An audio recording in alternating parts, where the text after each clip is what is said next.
હાથમાં અમીનો કુંભ અને એ પાણીના ધરાની બહાર નીકળીને હાલ્યા આવે છે.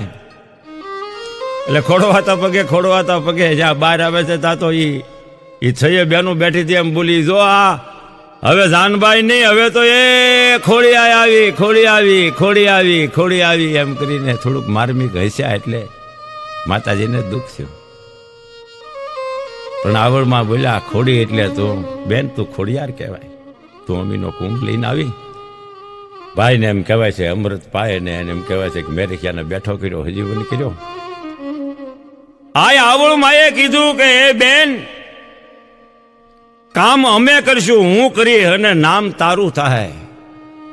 જે કોઈ માનતા તારી માન છે ને એ સફળ થઈ જાય. તારા તું જા ઠેકાણે હાલી જા, જેટલે ઠેકાણે તું હાથ દેતી જાય ને એટલે ઠેકાણે તારા થાનક હશે. અમારે તો ક્યાંક જ હશે, એવો હું તને આશીર્વાદ આપું છું.